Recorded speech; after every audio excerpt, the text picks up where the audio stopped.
Hello and welcome to the Water Cooler Conversation, a safe space for the free exchange of ideas, brought to you by the Menzies Research Centre.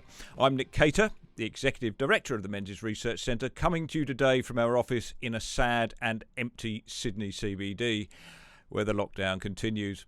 Today, amongst other things, I want to pick up on the theme of critical race theory, the damage that this is capable of doing in Australia. Critical race theory is the driving philosophy of the Black Lives Matter movement. It determines that the most important thing you need to know about me or you is the colour of our skin, because that determines whether we rank amongst the oppressed or are one of the oppressors. This crude race-based argument has absolutely no place in Australia, in my opinion. It'll take the debate about the place of Indigenous Australians back at least 50 years as an obstacle to reconciliation. Jacinta Price is one person who understands firsthand the challenge of what we've come to call closing the gap, ensuring that Indigenous Australians, particularly those in regional Australia, enjoy the same respect, the same dignity, and the same opportunities to thrive as all Australians. Jacinta is currently the Deputy Mayor of Alice Springs and the Indigenous Program Director for the Centre for Independent Studies, and she was recently pre-selected as a Senator for the Northern Territory, opening the enticing possibility of her becoming an Aboriginal voice and a voice for common sense in the Australian Parliament.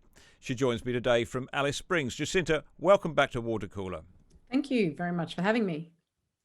Jacinta, I put some fairly weighty matters on the table in that introduction, but before we get there, I'd really like to talk a bit about you. You were born in Darwin, you grew up in Alice Springs, you travelled a lot in your childhood. Tell me about your childhood and your formational years.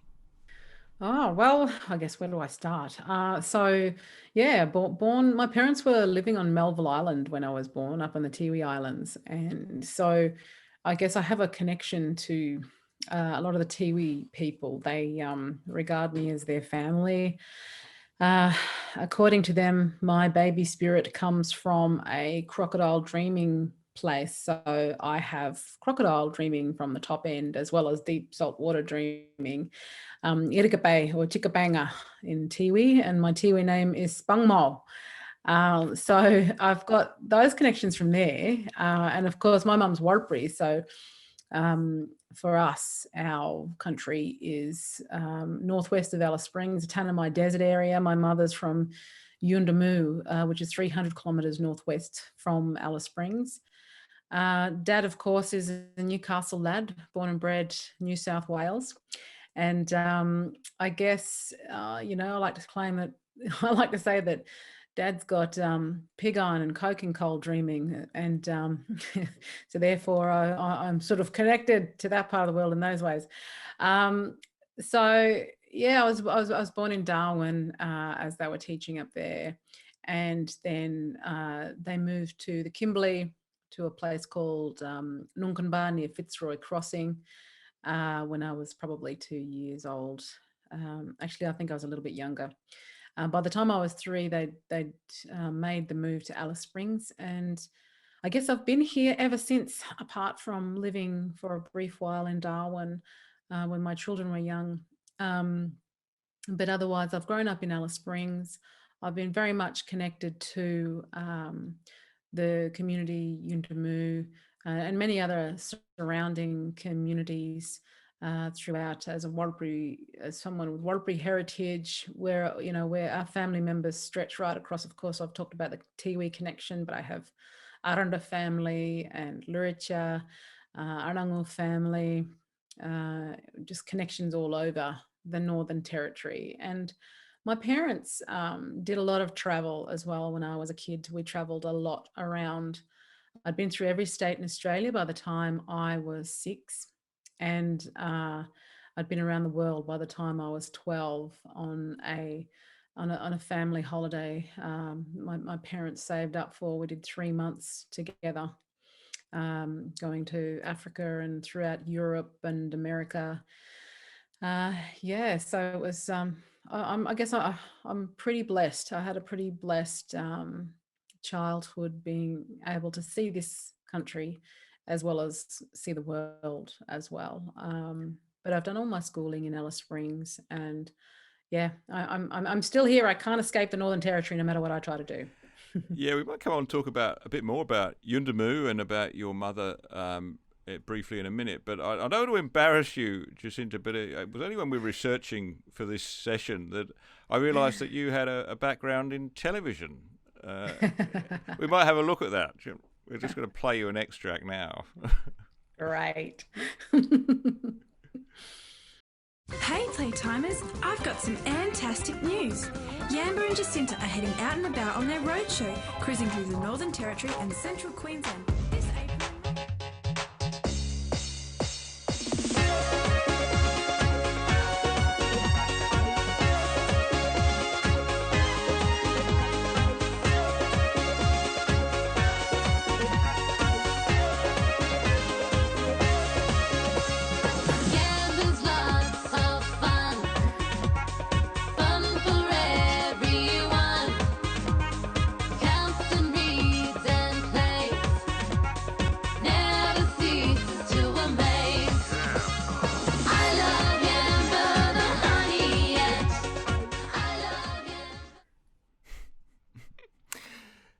Yeah, that was you. You play a pretty mean foam guitar, I think, Jacinta. But that was Yamba. Blow up guitar. Yeah. So that was Yamba the honey ant, I think, and you had an educational component, I think, to that program.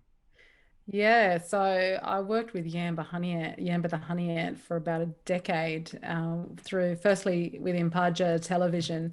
We had the program which we would produce, and they would script write and songwrite and perform. And following on from that, Yamba and I decided to branch off and start our own production company to continue the work that we were doing, which was not just the television program, but we also had a number of musicals, roadshow musicals that we would tour throughout regional Australia. And there was certainly the education component of the television program, as well as the musical. We also teamed up with the University of Melbourne with their trachoma eradication, with their eye health unit, to spread the message about facial hygiene and to get rid of trachoma, basically, because it was still a huge issue in a lot of the remote communities. So Yamba and I we developed a series of songs around the importance of clean faces, strong eyes. And so we had some wonderful years, myself and Yamba the honey ant. And when we had Yangapi Productions, that was a whole family. At times, it was a family affair. At times, some of my children would play performing parts as well on tour. I know my husband played a caveman at one point. I think we did some filming in Winton. We were inspired by the dinosaur bones. But yeah, I had many years in children's television, and in fact, I can proudly say that during one roadshow tour, we were up in the very tip of the Cape, in Bummaga, and we managed to attract a crowd of 650 screaming toddlers and early childhood kids and their families, which did a lot better than Play School Musical, I'm led to believe. So there's one up with Yamba and over Play School Musical and the ABC. So yes, great times those days were. Yeah. Talk a bit about your mother, Bess Price. She was a politician of sorts in the Northern Territory Assembly, but I remember her very vividly as a woman who was prepared to stand up and say some things that were pretty uncomfortable for a lot of people who weren't familiar with life in the Territory, and particularly life in places like Yundamu, where your mother comes from, which is a place I've spent a little bit of time at. So I can testify that it's there are many challenges for living in a remote community, and particularly one like Yundamu. Your mother, as I recall, was prepared to draw attention to some of the social dysfunction and family dysfunction and violence and sexual violence within some of those communities, which is, it's not unusual to find in heavily where welfare is, a part of people's lives. It's a common thing, and but at that stage, I think people didn't want to talk about it, did they? And I remember Tony Jones, to his credit, on Late Line on the ABC, was prepared to take it up and interviewed your mother a number of times. But there was this sort of view that we had to treat, that there was something, sacred about Aboriginal people, that we couldn't talk about anything bad that happened in those communities. Do you recall that, and have we got over that now?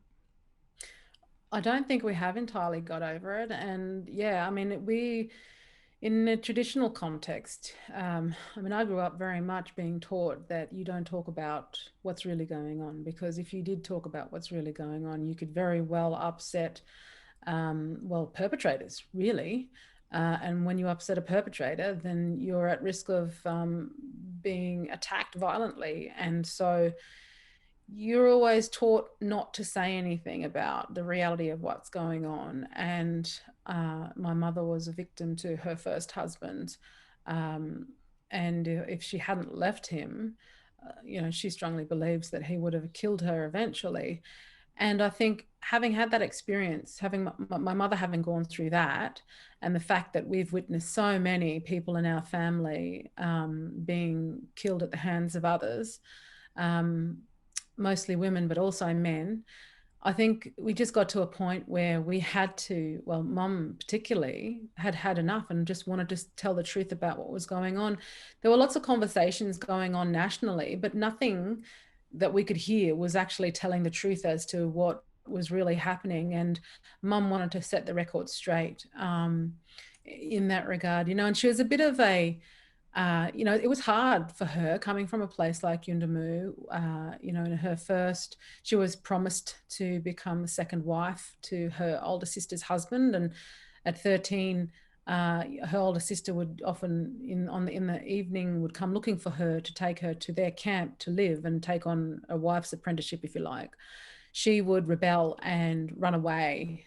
She'd witnessed other girls being taken away in really horrific ways, to be forced into an arranged marriage. And she decided, no, there's no way I want that for myself. And so she was quite rebellious for a woman, a young girl in that situation. I think I have to take my hat off to my grandfather for being so open-minded and having the understanding that he wasn't going to force his daughter into something she didn't want to be a part of. And in fact, I have a lot of respect for Mum's original promised husband in that regard too, because he too saw, Mum was adamant she wanted to finish her education, she wanted to get her education, and she wanted to do things her way. So they respected her wishes and let her do so. My mother, unfortunately, had formed a relationship with Aboriginal way they call them husband and wife. As soon as two teenagers get together, it's probably just a girlfriend-boyfriend relationship. When she was in high school, and she had my brother at the age of 14, and he was a very violent man. And again, she managed to escape that situation. And so I think coming from that sort of background, where she stood up for herself, and as a result managed to live a life that she chose for herself, get an education, do the things that she wanted to do, and have a husband and a family that supported her to do so. Well, then it put her in a good place to be able to say no to the things that we had been told, the behaviors we'd been told to carry on with, because she wanted the truth to be told. And we had enough of burying our own family members and being confronted with alcohol and violence and those sorts of things. And because there's so much, I guess, white guilt nowadays in our nation, it's still very difficult to talk about these things, because for so often in the narrative, it's the Aboriginal person the victim, white person horrible, bad, colonizer bad. So we're not allowed to recognise what's wrong with our culture that's doing us harm, and we're not allowed to speak out against it as a result. We're supposed to continue on the narrative as the Aboriginal person being the victim to the colonizer, and not stand up for ourselves. And while, the shift is happening, and, my mother, of course, was one of those women who broke that mold and has sort of certainly paved the way for myself to follow, and other women to follow. We've still got a long, long way to go to really address these issues. And in this current climate, this woke culture, in this woke culture that we're currently faced with, we're expected not to speak the truth. We're told not to speak the truth. We're not allowed to do that, and it's problematic. It's really problematic. Here's the thing, Jacinta. My thinking about Indigenous people and the challenge of closing the gap, as we like to call it, was really changed dramatically by my visit to Yuendumu. I don't think anybody who hasn't been there could have, I certainly couldn't prepare myself for, frankly, the shock of seeing everyday life in a town like that, and the sort of things that the rest of us take for granted as part of modern Australia, simply not available. And it's not just the remote location, as you know. There's a certain dysfunctional aspect to those remote communities because they're entirely artificial, right? It's like they're being maintained by government welfare. They're not. There's no sense that you're part of the free market at all. You can't rent a house other than a government house. You can't own a house. It's very hard to run a business. The whole place seems to be run on almost communist lines in that sense. So everything comes to government. Everything else we talk about an Aboriginal voice to Parliament and all that, and I listen to those arguments, but I can't keep coming back to the fundamental question: how will it improve life for people in places like Yuendumu? How will it give them more hope, more opportunities, more chance of just bettering themselves, of being able to improve life for their families and themselves? Well, that's the million-dollar question, isn't it? That's the question that everyone wants to understand better. I think the idea of a voice to Parliament is like trying to reinvent the wheel, and I don't agree with it. But what I do agree with is this notion that it's social. If you want to see socialism at play in our country, simply come to the Northern Territory, go out to a remote community where the land is communally owned, where you can't actually use that. You can't use that land for economic development. You can't sell off parcels of land for your own economic benefit. You can't utilize your land for joint venture with private enterprise to create an economy out in remote communities. And there's this notion that somehow in communities people need jobs. Yes, that's true. And you'll hear activists consistently hound the government and suggest that the government must create jobs in these communities. And again, places like the Northern Territory largely depend on government funding because we have such a massive public service. And what we don't see, when people want jobs in communities, they want an extension of this public service.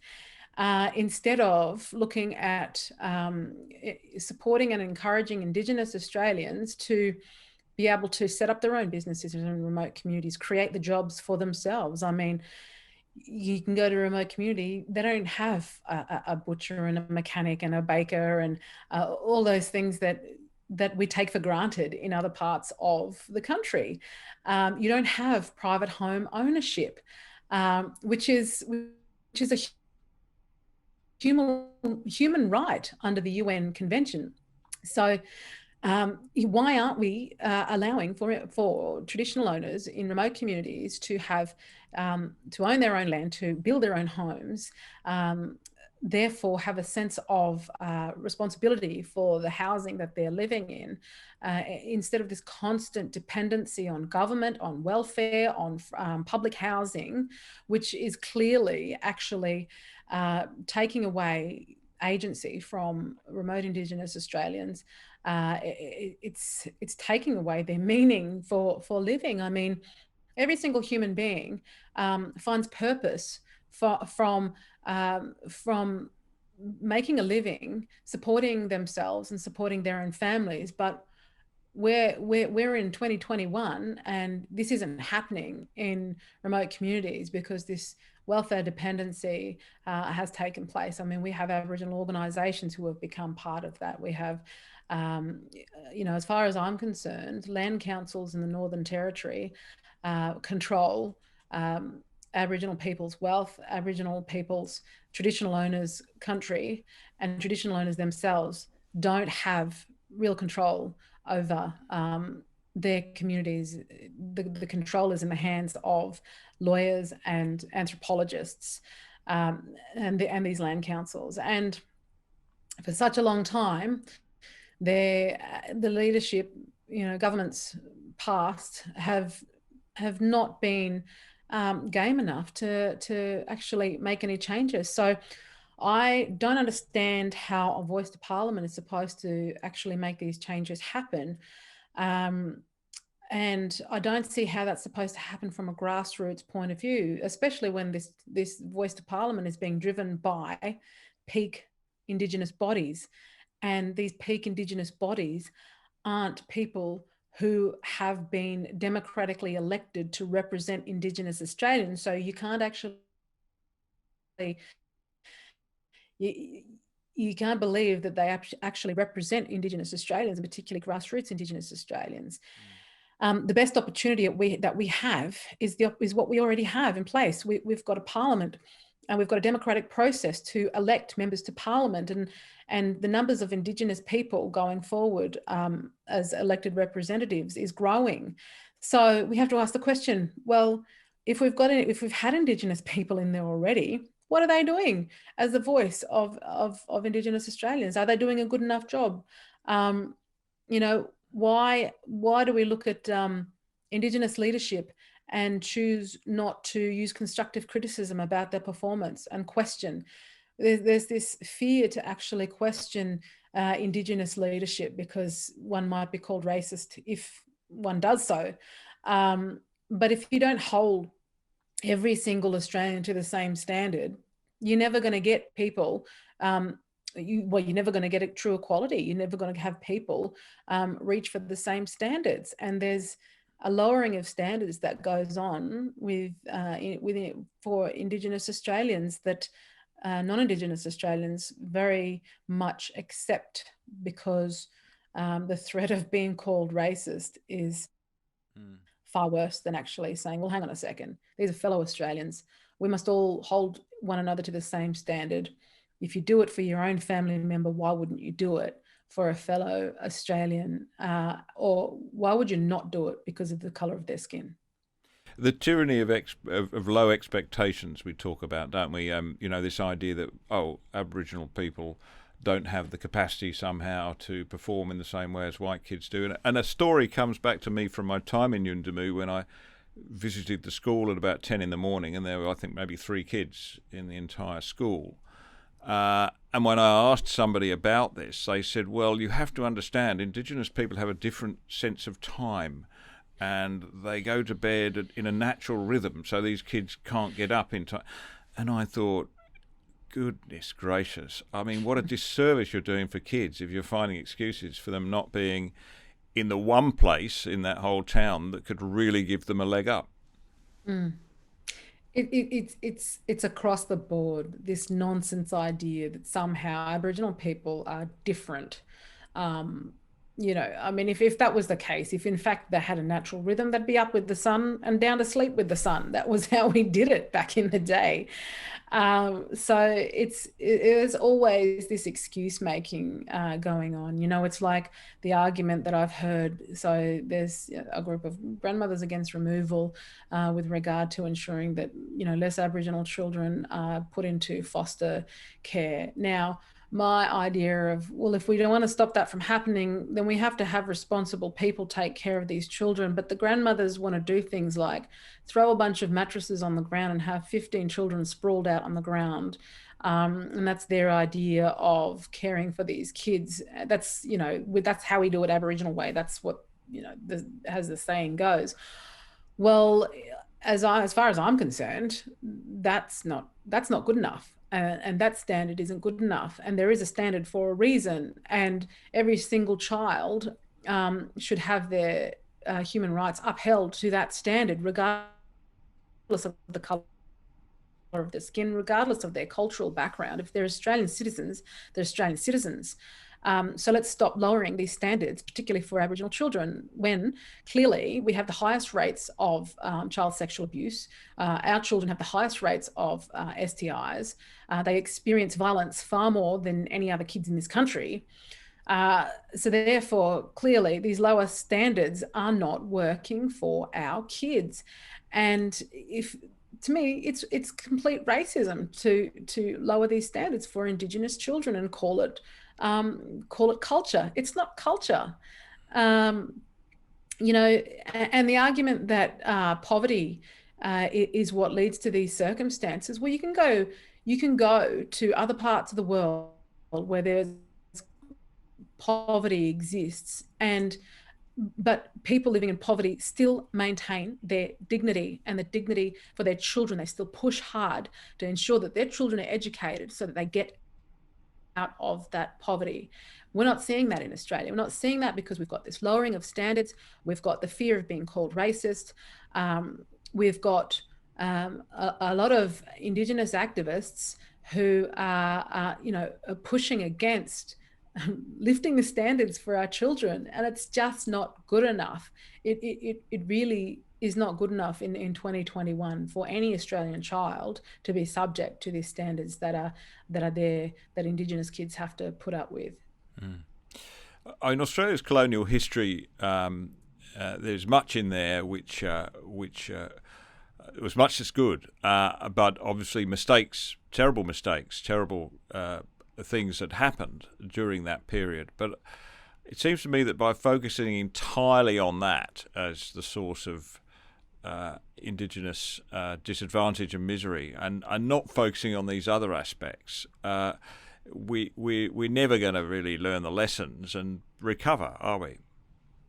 No, we're not. And that's the problem, is that, okay, so yes, we experienced colonization in our country's history. We have some pretty dark parts of that history for both, those who were brought here against their will and dispossessed of their own land, like some of my ancestors were, who were brought over from England and Scotland and Ireland. And then, of course, we have Indigenous Australians who were also dispossessed of their own land. So it went on all sides. But those who are most successful nowadays, and particularly those of Indigenous heritage, of Indigenous descent, are those who have successfully assimilated into Australian society. Those who are the most marginalised are those who haven't been able to do that. And they are largely, completely and utterly left behind. I mean, we historically also, in the 1950s, there was an association called the Half Caste Association here in the Northern Territory, and they opted to be recognised as citizens and didn't want to be, I guess, grouped in with, full-blood traditional Aboriginal people. They wanted to be able to take the opportunities that were available to them in Australia at the time and make the best for themselves. And that's what a lot of people of Indigenous descent have done, as we see. They are those who are running the organisations, the Aboriginal organisations that rely on government funding. They are the ones that have private home ownership. and have 6-figure salaries and leading successful lives, whose children are going to university, and they are the ones where, I guess, the gap, in terms of closing the gap, the gap exists between those and other Australians and marginalised Indigenous Australians in regional and remote communities whose first language is not English, who still live under, cultural constraints and customary law and those sorts of things. And yet those with the greatest grievances and looking toward colonisation in the past are those who are, in fact, the most successful of those with Indigenous heritage in this country. And again, to suggest that we have high rates of domestic and family violence because of colonisation, and that we were a peaceful people prior to colonisation, is an outright lie in itself. And it doesn't actually help us to resolve any of the problems that we face. It's pointing the finger and blaming elsewhere doesn't get to the crux of the problem or give us a starting point to begin to actually address the problems that we face. Yeah, so we've had this experiment. It's gone on for far too many years. We now know the result. Welfare does not lift people out of poverty; it keeps them there. We do know that people who have the encouragement, the incentive, the freedom to go out and have a go and have the chance for education do succeed. That's what's happened all over Asia since capitalism was introduced. But it seems to me this whole Black Lives Matter approach in critical race theory does exactly the opposite. It disempowers people by telling them what matters most is the colour of your skin. If you're black, then you're oppressed, and there's nothing you can do to change that. It's inherent in you. And if you're white, then you're a racist oppressor, and there's nothing I can do, apparently. This is just pernicious, it seems to me, just persuading people that they are the colour of their skin, and that's that. It's racism. Like it's absolute racism to just suggest to somebody, you're lesser because of the color of your skin. Someone else who's got a lighter toned skin color than you is automatically privileged because of that, and you're not, and therefore you're a victim, is absurd, is utterly absurd. And it removes that person's agency and their understanding that they're absolutely capable of doing anything and everything for themselves. And the color of their skin certainly doesn't matter in calculating their success. It's what you put into life. And so and these attempts to cut and paste Black Lives Matter to Australia is utterly ridiculous. And if anything, we've got more in common with Native American Indians and as opposed to African Americans historically. So again, we shouldn't be attempting to take on these ideologies from other countries that have nothing to do with us, that don't work for us, that when you've got a group of people who are marginalized, it's just looking to further marginalize those people, not to encourage self-responsibility and forgiveness. Forgiveness is another huge factor that hasn't come into play yet, particularly in Australia.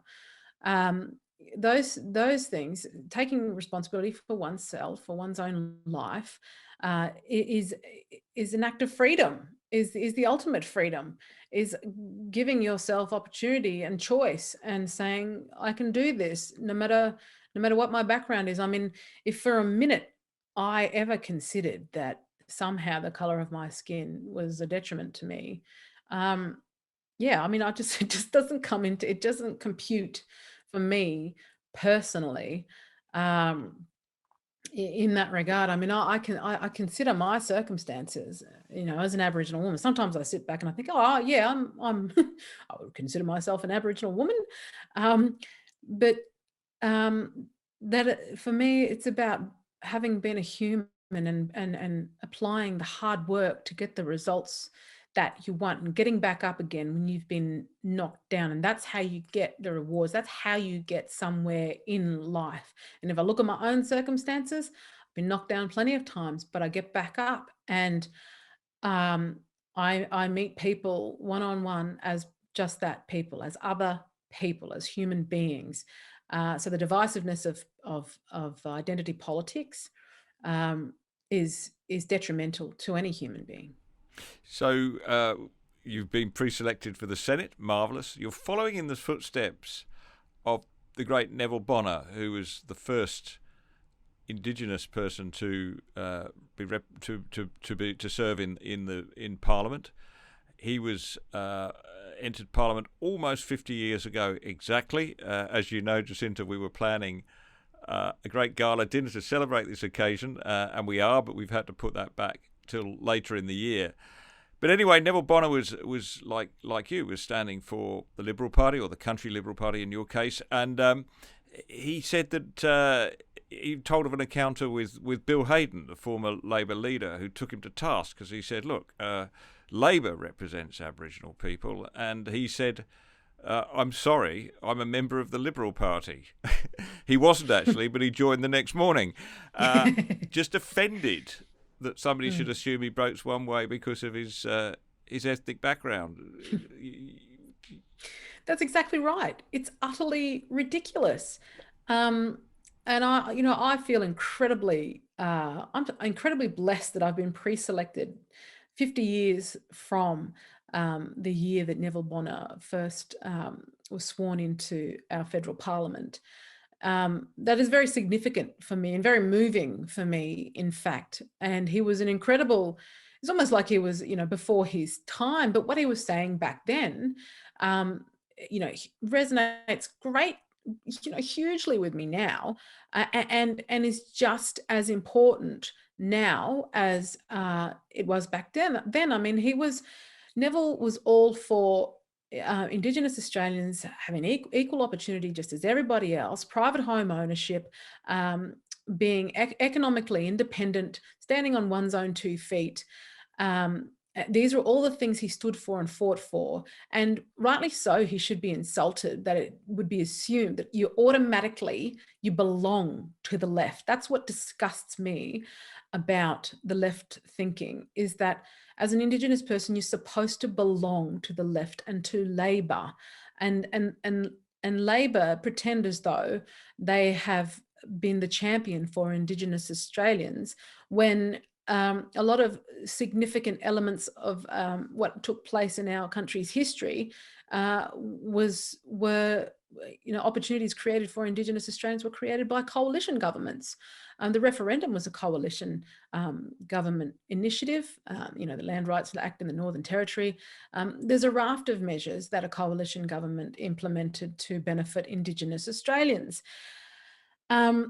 And this is another, they talk about truth-telling in our country. For me, truth-telling is understanding what went on historically in all of its complexity, in understanding what went on politically as well. And the more, if people actually understood what went on, they'd realise that actually Labor aren't the champion of Indigenous Australians. I think when the equal pay decision was being brought along, the unions initially were dead set against it. They didn't want to support Indigenous Australians. They proposed that that only equal pay was only awarded to Indigenous Australians who'd signed up to the union movement. And then they thought, actually, no, it was a good idea, because then it would rid us of the Indigenous workforce. So now they hijack the Wave Hill Walk-Off celebrations every single year, and these are the things that a lot of Indigenous Australians don't understand. They've been completely hoodwinked, and they're not prepared to stop and listen. So, I mean, I'm here to change that narrative. I'm here to do some truth telling in what it actually really means to tell the truth in doing truth telling. Is not to listen to people like Bruce Pascoe. It's not to continue to push this ridiculous myth that we were part of the Flora and Fauna Act that didn't actually exist. And these are all things, I have to say, that the member for Barton has suggested are all true. Dark Emu and the Flora and Fauna Act, we've got to know our facts. We've got to know our history. It's very, very important. And another thing that Bonner warned at the time in the 70s was warned us against the Black Panther movement. To me, I see similar things, similar parallels with the Black Lives Movement. He said the militant Black Panther movement would see, if it was brought over here in Australia, it would see white pitted against coloured and coloured against white and Australian against Australian. And that is exactly what the Black Lives Matter movement is looking to do. And these are all the things that we were warned about by Neville Bonner back in the 70s, and we have to wake up to them now ourselves, and we have to move away from this racial stereotype that somehow all Aboriginal people belong to the left and belong to Labor. It's deeply insulting, because it suggests that we can't think for ourselves, that we're one homogenous group of people that think with one brain, and we're all supposed to think the same. It's like when a lot of my detractors, and particularly white detractors, say to me, well, Jacinta, not very many Aboriginal people agree with you. And I turn around and I say to them, well, you think? And not very many white people probably agree with you. And but that's ridiculous when I would suggest that, isn't it? Because it's a ridiculous notion to suggest that people of a particular race or skin color should all think the same and not be respected and recognized as individuals, free-thinking individuals in our own right. Well, that's right, although I must say I agree with almost everything you've said today, Jacinta, but thank you so much for joining us. Good luck, all the best for your run for the Senate, and fingers crossed we look forward to seeing some of that truth-telling, honesty and common sense in the Parliament. Thank you for joining us. Thank you very much for having me, Nick.